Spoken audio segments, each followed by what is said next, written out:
আমাদের কর্মসূচি অত্যন্ত স্পষ্ট।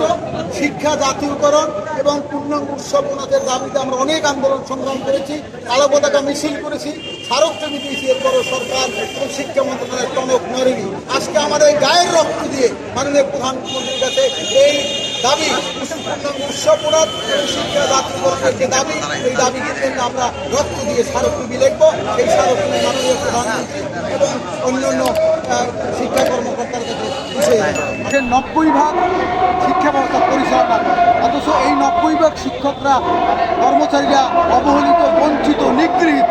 এর থেকে পরিত্রাণের জন্য আমাদের দাবি হচ্ছে শিক্ষা ব্যবস্থা জাতীয়করণ করো এবং আমাদের মাত্র 25% উৎসব বোনাস দেওয়া হয়।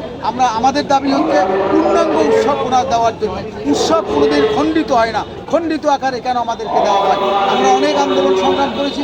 আজকে আমাদের শরীরে রক্ত দিয়ে মাননীয় প্রধানমন্ত্রী, শিক্ষামন্ত্রী এবং অর্থমন্ত্রীর কাছে আমরা স্মারকলিপি দেবো।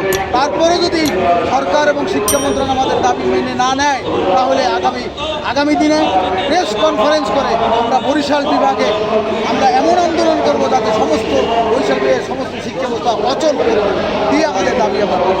এই যে শিক্ষকদের রক্ত দিয়ে স্মারকলিপি প্রদান, এই প্রাণীটা আপনারা কেন নিলেন, এই উদ্যোগটা কেন? এছাড়া আমরা আমাদের কথাই শুনি, আমরা নিয়মতান্ত্রিক অনেক আন্দোলন করেছি, স্মারকলিপি দিয়েছি, আমরা মানববন্ধন করেছি, সভা করেছি, সমিতি করেছি, কিন্তু আমাদের দাবির প্রতি কর্ণপাত করে না। এই জন্য আমরা দেখাতে চাই শিক্ষার জন্য, শিক্ষকদের জন্য আমরা রক্ত দিয়ে প্রমাণ করলাম আমরা জীবন দেওয়ার জন্য প্রস্তুত আছি।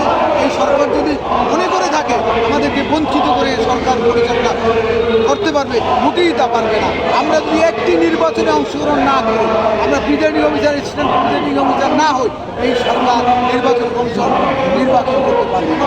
আমাদের প্রফেসরের পর অ্যাসোসিয়েট প্রফেসর আসে, তারপর প্রফেসর আসে, তারপর সিলেকশন গ্রেডের প্রফেসর আসে, আমাদেরকে দেওয়া হয় না। অ্যাসিস্ট্যান্ট প্রফেসর পর্যন্ত এনে তারপর স্টক আর দেওয়া হয় না, তাহলে উচ্চতর স্কুলে দেওয়া হয় না। তো আর একটি জঘন্য কাজ এই সরকার করেছে, অনেক কলেজে যারা তাদেরকে বলা হয় জ্যেষ্ঠ প্রভাষক, এটা হতে পারে না। অ্যাসিস্ট্যান্ট প্রফেসরের সকল স্কেল পায়, তারা পদমর্যাদা পায়, কিন্তু তাদেরকে বলে জ্যেষ্ঠ প্রভাষক, এটা হতে পারে না। আমাদের দাবি হচ্ছে তাদেরকেও সহকারী অধ্যাপক বলতে হবে। এই দুইটা দাবি ছাড়া আপনাদের আর কোনো দাবি আছে? অনেক দাবি। আমাদের বাসা ভাড়া দেওয়া হয় মাত্র 1000 টাকা, কারণ আপনিই বলেন বৈশাখে 1000 টাকা দিয়া কোনো বাসায় থাকা দায় কি যায় না, যায় না।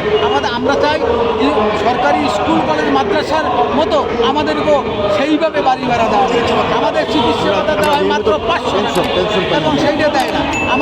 আমরা রিটায়ার করার পর আমাদের কোনো পেনশন ভাতা নাই, সেইগুলো আমাদের দাবি, অনেক দাবি।